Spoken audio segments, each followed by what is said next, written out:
안녕하세요. 또 주일이 지나고 월요일 아침이 시작되었습니다. 오늘 5월 10일 월요일 아침인데요. 오늘도 함께 아침 묵상 함께 해서 감사합니다. 자, 오늘도 먼저 1분 정도 우리 기도합니다. 지난 밤에 대한 감사, 또 오늘 하루에 대한 감사, 또 짧은 시간이지만 하나님의 마음 음성 듣는 시간 되게 해달라고 우리 잠시 기도하겠습니다.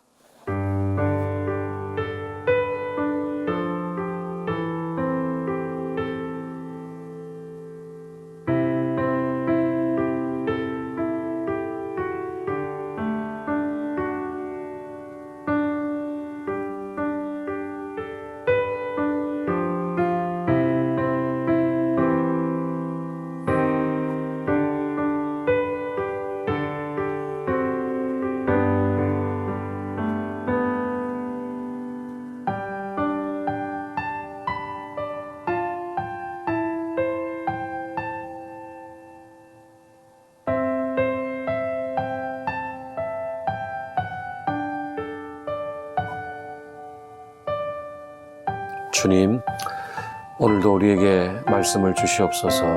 예수님의 이름으로 기도하옵나이다. 아멘. 네, 오늘 아침에 우리에게 주시는 말씀은 창세기 32장 1절에서 12절까지의 말씀입니다. 계속해서 야곱의 이야기인데요. 32장 1절에서 12절까지 말씀입니다. 오늘 말씀의 제목을 저는 반드시 해결해야 할 문제 앞에서라고 정했습니다. 반드시 해결해야 할 문제입니다. 자, 우리 1절부터 같이 12절까지 읽겠습니다. 야곱이 길을 가는데 하나님의 사자들이 그를 만난지라. 야곱이 그들을 볼 때에 이르기를 이는 하나님의 군대라 하고 그 땅 이름을 마하나임이라 하였더라. 야곱이 세일 땅 에돔 들에 있는 형 에서에게로 자기보다 앞서 사자들을 보내며 그들에게 명령하여 이르되 너희는 내 주 에서에게 이같이 말하라. 주의 종 야곱이 이같이 말하기를 내가 라반과 함께 거류하며 지금까지 머물러 있었사오며 내게 소와 나귀와 양떼와 노비가 있으므로 사람을 보내어 내 주께 알리고 내 주께 은혜 받기를 원하나이다 하라 하였더니 사자들이 야곱에게 돌아와 이르되 우리가 주인의 형 에서에게 이른즉 그가 400명을 거느리고 주인을 만나려고 오더이다. 야곱이 심히 두렵고 답답하여 자기와 함께한 동행자와 양과 소와 낙타를 두 떼로 나누고 이르되 에서가 와서 한 떼를 치면 남은 한 떼는 피하리라 하고 야곱이 또 이르되 내 조부 아브라함의 하나님 내 아버지 이삭의 하나님 여호와여 주께서 전에 내게 명하시기를 네 고향 네 족속에게로 돌아가라 내가 내게 은혜를 베풀리라 하셨나이다. 나는 주께서 주의 종에게 베푸신 모든 은총과 모든 진실하심을 조금도 감당할 수 없사오나 내가 내 지팡이만 가지고 이 요단을 건넜더니 지금은 두 때나 이루었나이다. 내가 주께 간구하오니 내 형의 손에서 에서의 손에서 나를 건져내시옵소서. 내가 그를 두려워함은 그가 와서 나와 내 처자들을 칠까 겁이 나기 때문이니이다. 주께서 말씀하시기를 내가 반드시 내게 은혜를 베풀어 내 씨로 바다에 셀 수 없는 모래와 같이 많게 하리라 하셨나이다. 아멘. 네, 마침내 야곱은 자신을 20년이나 지배해 온 외삼촌 라반의 손아귀에서 이제는 완전히 벗어나게 되었습니다. 자, 그런데 어쩌죠? 더 큰 산이 야곱을 기다리고 있습니다. 바로 언젠가는 해결해야 될 진짜 문제와 직면할 시간이 되었기 때문입니다. 바로 20년 동안 방치했던 형과의 관계, 형의 어떤 분노였습니다. 야곱은 20년 전 야반 도주를 해서 고향을 떠난 후에 형님에 대해서 소식을 들은 것이 없어 보입니다.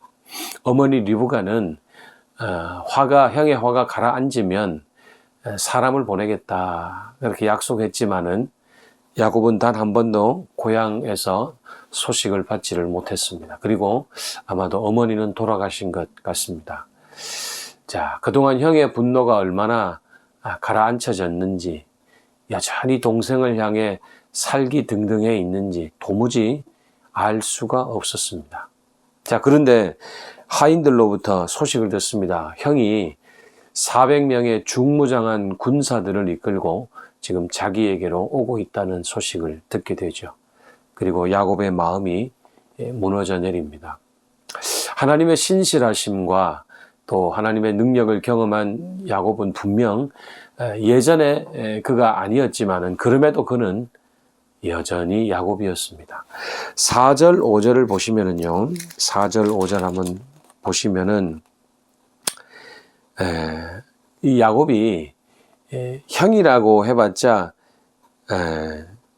사실은 쌍둥이잖아요. 생일이 같아요. 근데 형을 이렇게 뭐라고 부릅니까? 주님이라고, 내 주라고 그렇게 말을 하게 되죠. 그리고 자기는 형님의 노예다 이렇게 부르면서 바짝 엎드리는 것을 봅니다.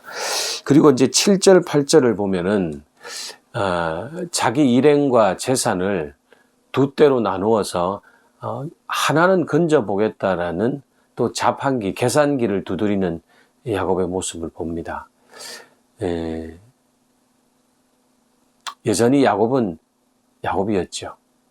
자, 그래도 그 다음 행동이 중요한데요. 바로 9절부터 12절까지는 이제 기도하는 수밖에 없는 겁니다. 야곱은 하나님의 약속을 부여잡고 그렇게 간절하게 기도하기 시작합니다. 하나님의 복된 부르심을 따라 살아야 함에도 그 길을 걸어가기에는 너무도 부족한 우리 자신을 보게 될 때 바로 이런 현실 인식에서 진정한 기도가 터져 나오는 법입니다. 여러분, 기도는 이럴 때 나오는 거죠. 야곱은 진심으로 하나님의 어떤 옛날 약속을 상기시키면서 은혜와 또 보호를 호소하게 됩니다. 우리를 두렵게 하는 문제가 시시각각 우리를 옥죄어 오는 때에 나는 누구에게 황급히 도움을 요청하고 있는가? 우리 자신에게 묻는 오늘 아침 묵상의 시간이 되시면 좋겠습니다.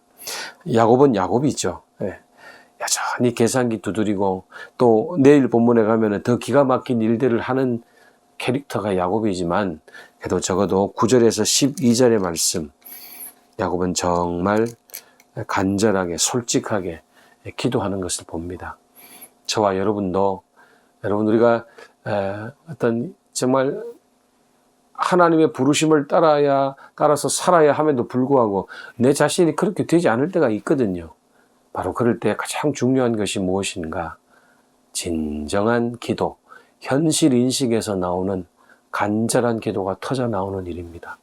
그런 기도의 은혜가 여러분에게 있게 되시기를 간절히 축원합니다. 두 가지 기도 제목입니다. 약속을 이뤄주시기까지 결코 떠나지 않으시는 분이 하나님이신데, 하나님, 내가 하나님의 군대를 믿고 담대히 나아가게 하여 주시옵소서. 그렇게 기도해 주시고요. 두 번째는 우리가 인생의 어려운 문제 앞에서 하나님의 은혜를 구하는 기도. 가장 먼저 내가 해야 할 일, 무릎 꿇고 엎드리는 일임을 알게 하셔서 정말 진실로 터져 나오는 기도의 은혜를 오늘도 맛보며 살게 해달라고 기도하겠습니다. 그리고 오늘도 우리 이웃들, 형제자매들, 교회, 민족 위해서 중보기도 해주시고 이 하루 우리 은혜롭게 출발하시겠습니다. 기도하겠습니다.